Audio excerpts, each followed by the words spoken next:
Hi, thank you so much for tuning in. I'm Laura Wasson and you're watching Closetista. We're here with Lauren Beaudoin of Creative Dexterity. Thank you so much. She's come all the way down from Boston. We're really excited to have you down in our neck of the woods in NYC.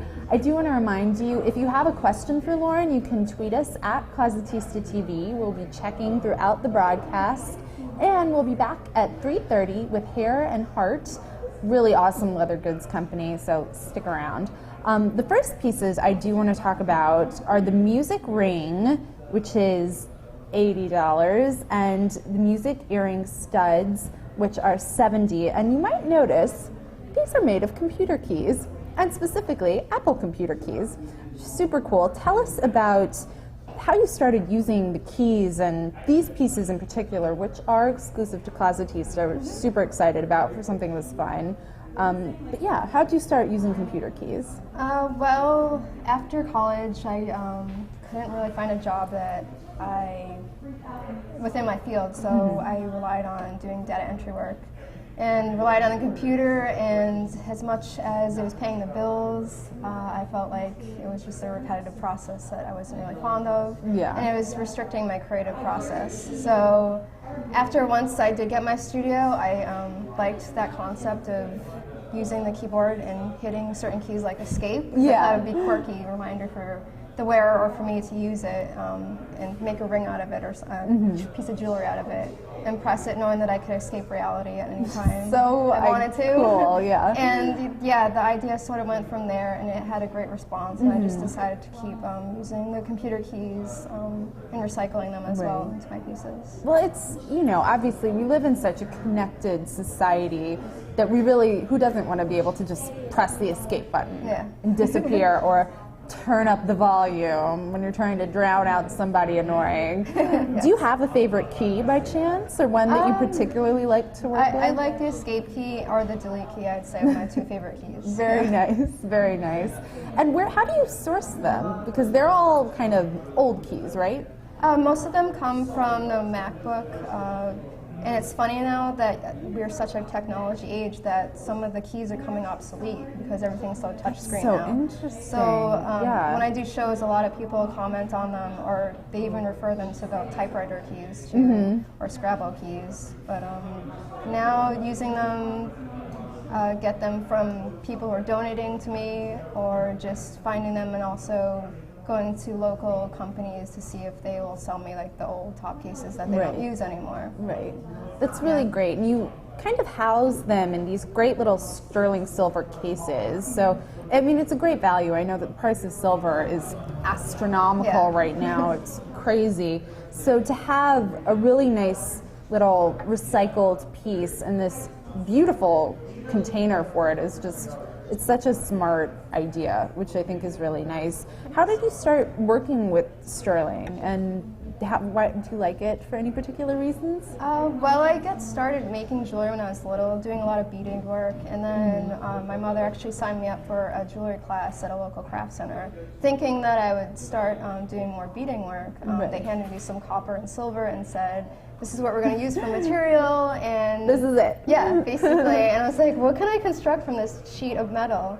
And as I went through the class, I really was drawn to the technique of hammering the metal and how it moved and formed.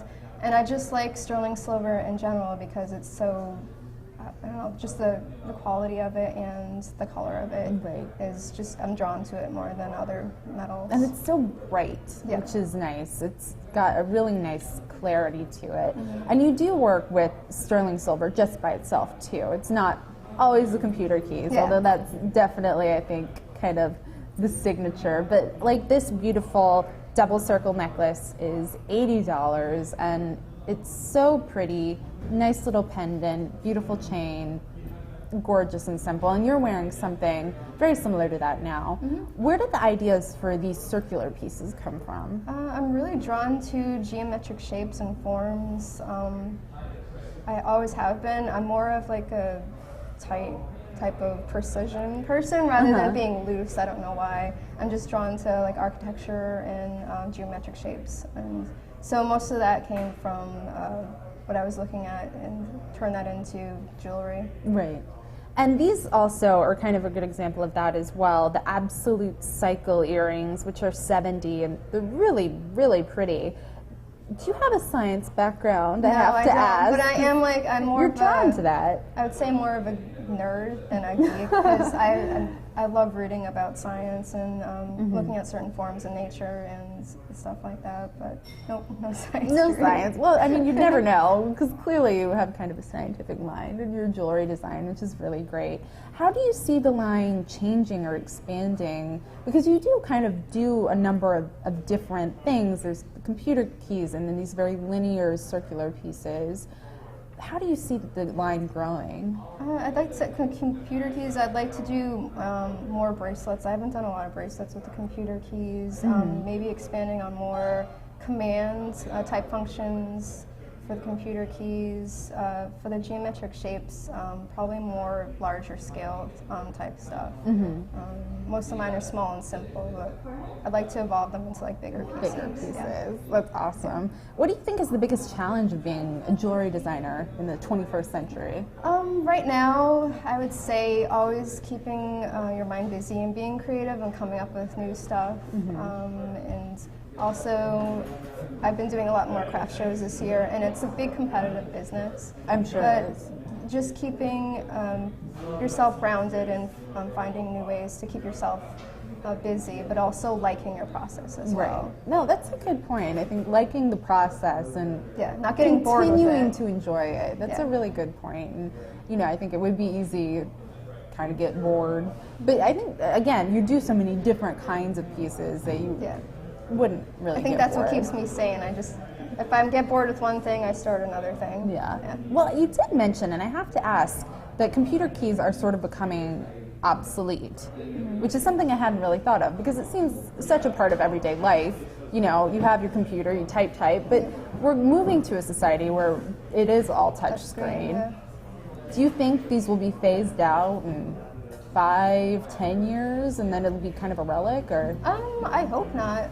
Maybe. I mean, some people are still selling the typewriter keys and also the Scrabble keys, but I think it also, they mean something to some people too. I know the home key, for instance, I had sold a pair of rings for someone who just got recently engaged, so that meaning of home and being able to look down at their ring, that they're still close to one another. So I think certain keys will remind people about a certain time of history, and you know, I think it's so nice that you mentioned the story about the home key, because technology can often seem very cold and distant. That is such a warm, heartwarming, personal story that even this little button that just says home on it suddenly conjures all these wonderful memories and images, which is really nice. And you know, we live in a technological society, but it doesn't always have to be so techie in a sense, I guess, which is really nice. What would you say is your favorite piece? Do you have one? It's hard to say. I like each of them as themselves, but I am more drawn to, I'd probably say, the earrings. I just like the forms and how 3D they look. And also the movement of them and how they hang from your ear. And they catch the light really nicely too, which is really great. And again, these are only $70, and they're sterling silver, which, if you've been following the price of metal, yes, all handmade, which is great. How long does it usually take you to make something? It depends on how detailed the pieces are. I'd say for those, anywhere from 2 hours, I'd say. Yeah.